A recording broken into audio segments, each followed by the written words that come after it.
Episode number 1, Wendy Z's Shared Death Experience. Source: nderf.org. Set and setting: August 20, 2007. Event description: my maternal grandfather was fighting in World War II. He was hit by a train and sustained a head injury. His doctors claimed this injury is what caused his brain tumor some 60 years later. It was an inoperable brain tumor, so he started radiation therapy. My grandfather was always working on or repairing something in the workshop or shed. I was one of his 7 grandchildren and one of 2 of his female grandchildren. There was at least one or more grandson helping him. Being a girl, I didn't really care to be working on dirty machinery. So we didn't spend a lot of time together and were not particularly close. But family, in general, was very important to him. His radiation therapy appointments became a little taxing on our family. My grandmother never drove and his children and grandchildren worked during the day. All except me. I was a stay-at-home mom at the time, with my children in school for the better part of the day. I volunteered to help get him back and forth to his doctor appointments. It was during these trips that he and I got to know each other a little better. He would tell me jokes during the car rides. This went on for months. At some point, we were made aware that the radiation wasn't helping shrink the brain tumor. There were more aggressive, experimental treatments available, but my grandfather was done. He declined the treatment and settled on hospice care. Early on in hospice care, there were still emergency room visits to help maintain his condition and keep him as comfortable as possible. During one of these visits, my aunt mentioned his care becoming too much, and she wanted to look into a hospice facility instead of hospice at home care. My cousin and I adamantly rejected this suggestion, and we both volunteered to take over his daily care. I believe this is why I was included in his death experience. Another aunt and I ended up providing most of his care at my aunt and uncle's house. I lived 30 minutes away from her. I was there every day for weeks. His death was clearly coming as all the signs the hospice nurses talk about were present. I decided I was going to spend the night. I phoned my husband to make arrangements for our children so I could stay. That evening, the rest of the family headed home. I was standing on the front porch, waving goodbye to my mother, when I noticed the full moon and one single cloud in the night sky.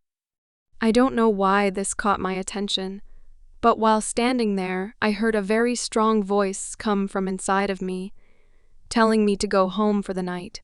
I argued with the voice, with my reasons for wanting to stay. More firmly, the voice told me to go home. So I do. I explained to my aunt that I've changed my mind, and I'm going home. She seemed confused, but hugged me goodbye. It was already late when I decided to leave. As soon as I got home, I showered and got ready for bed. It was a long, taxing day and I was exhausted. I fell asleep fast. The next thing I know, I'm back at my aunt and uncle's house, standing on the front porch and staring at the single cloud in the night sky. My grandfather is next to me. I can't see him as much as I feel him.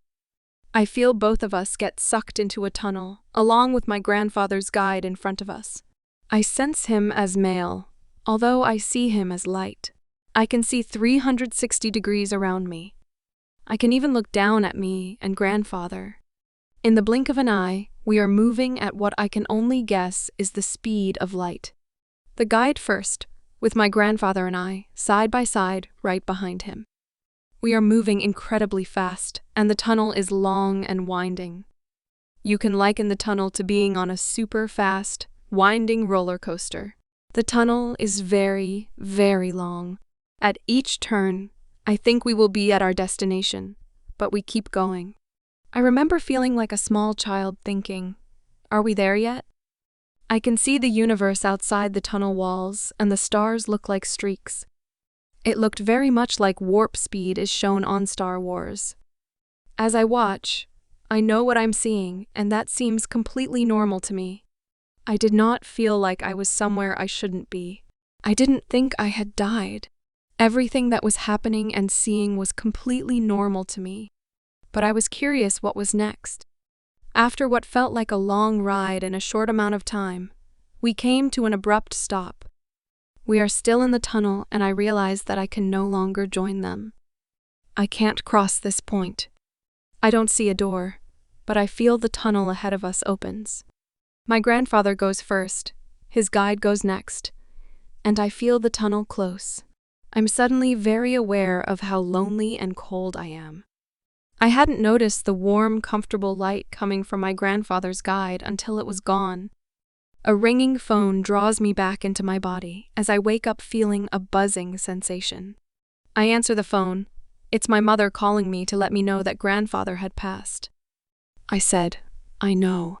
I've always had premonitions in real life and in dreams, so this experience didn't seem strange to me, although I wasn't sure why I had it.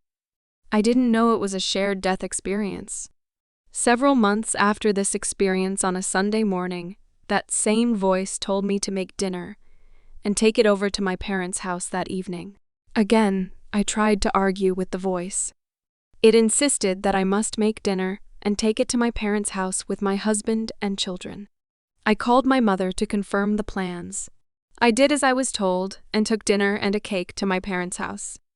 We all had a nice dinner and visit. We left around 9 p.m. and went home to put our children to bed. I received a phone call around 2 in the morning that my stepdad had been taken to the hospital for chest pain. I needed to meet my mom, aunt, and uncle at the hospital. It was a small town hospital, and the paramedics decided en route to take him to a heart hospital over an hour away. When my stepdad was lifted into the ambulance, he was awake and talking. This change of plans was confusing to us. On the drive to the heart hospital, I had a vision of my stepdad lying in a casket. I knew he had died. He had actually died en route,